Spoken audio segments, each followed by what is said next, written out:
Hi, everyone, and welcome back to another episode of the English Learning Podcast. I'm your host, Sarah. And I'm Bill. Thanks for joining us again.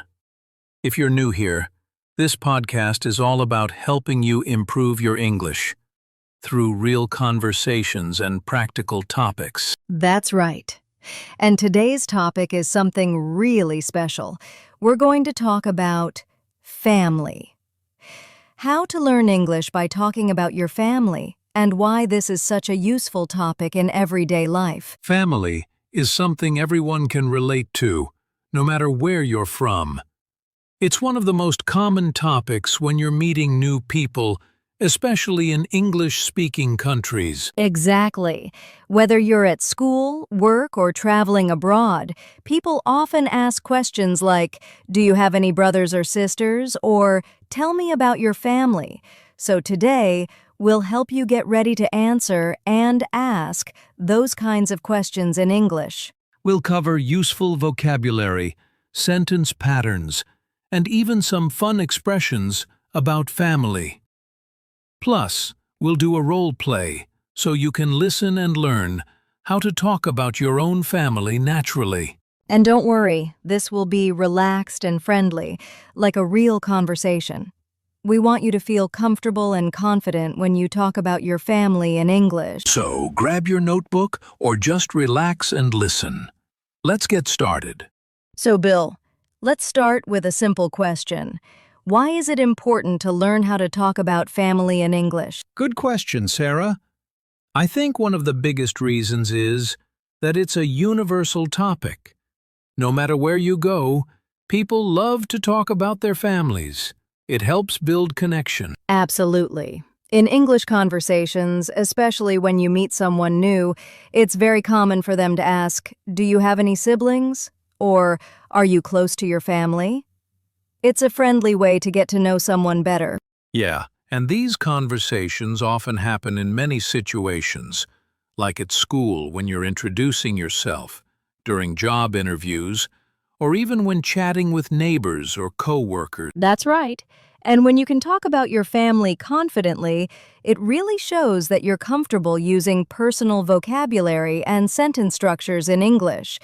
Plus, it gives you a chance to practice using words like mother, brother, uncle, and also more advanced ones like stepsister or father-in-law. It's a great way to expand your vocabulary. And for learners, family is a familiar subject. You already know who your family members are. Now you just need the English words and expressions to talk about them. Exactly. It's a perfect starting point. Once you get comfortable with this topic, you'll feel more confident talking about other personal things in English too. So today we'll help you build the vocabulary, grammar, and confidence you need to speak naturally about your family. Let's move on and explore some useful words and phrases that will help you do that. All right, let's start with some essential vocabulary you need when talking about your family. These are words that come up in almost every conversation about family. Yes, let's begin with the basics. First up, mother and father. So, my mother is a teacher, or my father works in a hospital. And you can also say mom and dad. These are more casual. For example, I love cooking with my mom. Or, I call my dad every weekend. Next we have sister and brother. You can say, I have one older sister and two younger brothers. Let's say that again. I have one older sister and two younger brothers. You can also describe their age or job, like, my brother is 25 and he's a university student. Or, my sister is married and lives in New York. Good. Now let's go a bit further. What about grandparents? That includes grandmother and grandfather. But in everyday English, people say grandma and grandpa. Exactly.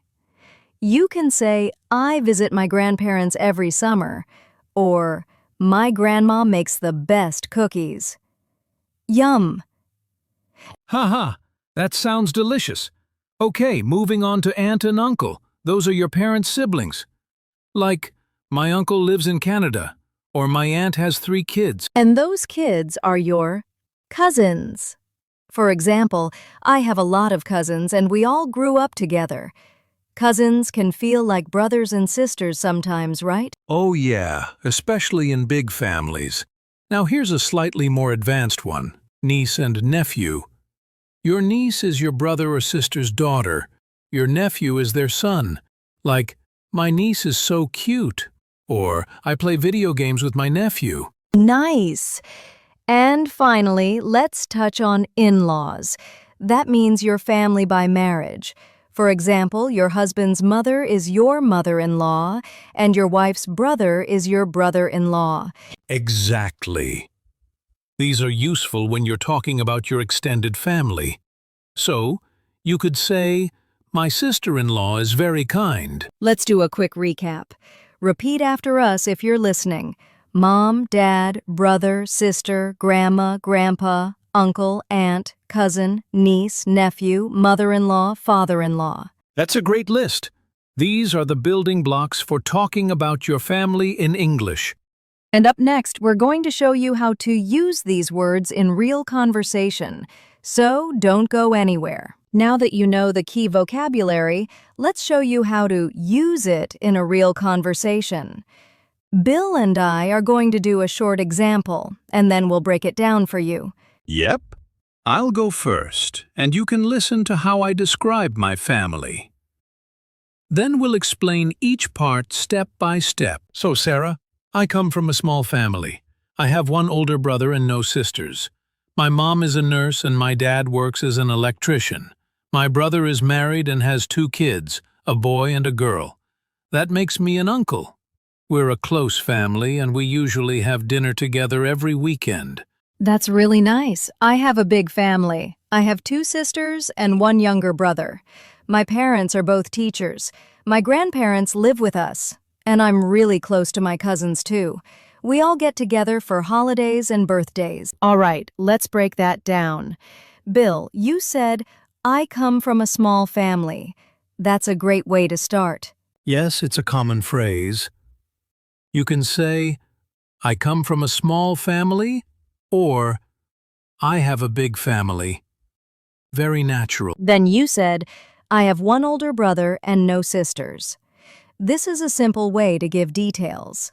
You can also say younger brother or sister if they're younger than you. Exactly. And then I added, my mom is a nurse and my dad is an electrician. Talking about your parents' jobs helps give more information, and it's great practice for career vocabulary too. You mentioned grandparents live with us. That's a useful sentence, especially in cultures where extended families live together. You can say, I live with my grandparents, or they live nearby. Another nice sentence was, my brother is married and has 2 kids, a boy and a girl. That introduces more family members like nieces and nephews. And you added, that makes me an uncle. It's a fun and personal way to show your connection. Yes, and finally I said, we're a close family. That means we have a good relationship. We talk often or spend time together. You can also say, we're not very close if you don't talk much with some family members. Both are okay, depending on your situation. So now it's your turn, listeners.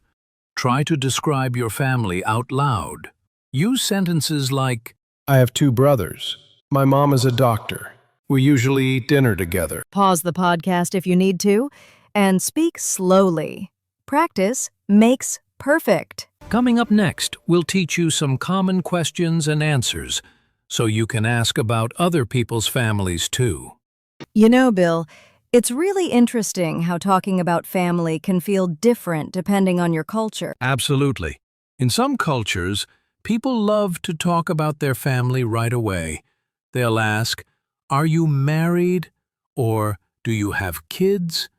And it's totally normal. But in other places, especially in English-speaking countries, some of those questions can feel a little too personal if you ask them too soon.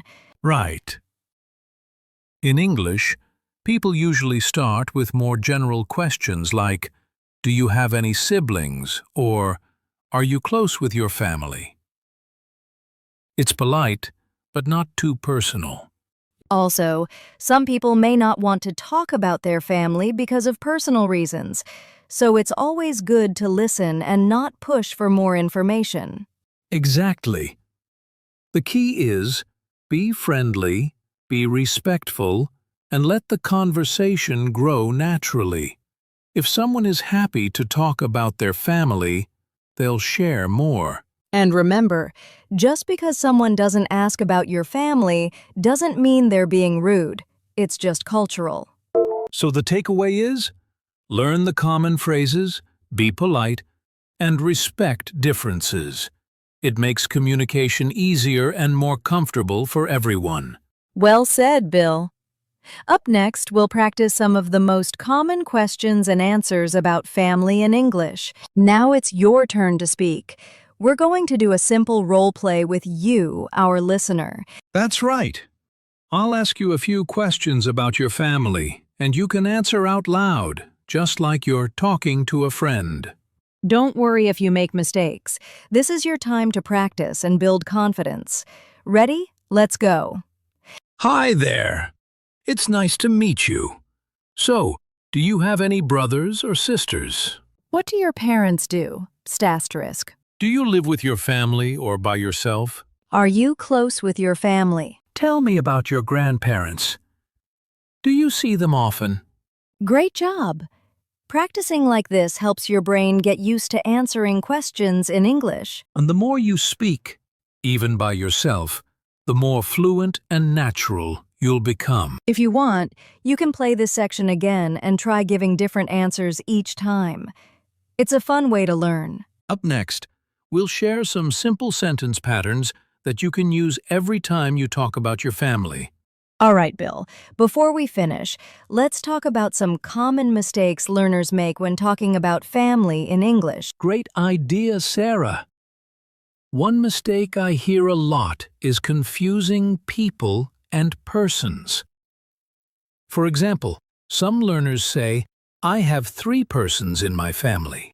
Right, but in everyday English, we usually say people instead of persons. So the correct sentence is, there are 5 people in my family. Another common mistake is with possessive adjectives, mixing up my, your, his, and her. For example, learners sometimes say, her brother is very tall, when they mean my brother is very tall. Exactly. Remember, my is for your own family members. His and her are for someone else's family members. Also, be careful with plural forms. For example, I have 2 brother is incorrect. The correct form is I have 2 brothers. Good catch. And when you talk about your family's activities, make sure to use the right verb tense. Like, we usually have dinner together, not we usually has dinner together. That's right. Simple present tense goes with we, they, I. So the verb should match the subject. Finally, avoid overusing the word family in one sentence. Try to use pronouns like they or them to sound more natural. For example, instead of saying, my family is big and my family loves to travel, say, my family is big and they love to travel. These small corrections make your English sound much smoother and more natural. If you remember these tips, you'll be well on your way to speaking confidently about your family. Before we wrap up, Bill, let's share some fun family idioms and phrases that you can use to sound more natural in English. Great idea, Sarah. Idioms make conversations lively and fun. Let's start with like father, like son. We're havying. People actually don't too. This means a son is very similar to his father, especially in habits or behavior. For example, John always loves fixing cars, like father, like son. Here's another one. Black sheep of the family. That's a funny one. It means someone who is different from the rest of the family, maybe a little rebellious or unusual. Exactly. Like, everyone in my family loves sports except me. I'm the black sheep of the family. One more, run in the family. This means something is common in the family, like a trait or habit. For example, good cooking really runs in her family. Those phrases are fun to learn and use.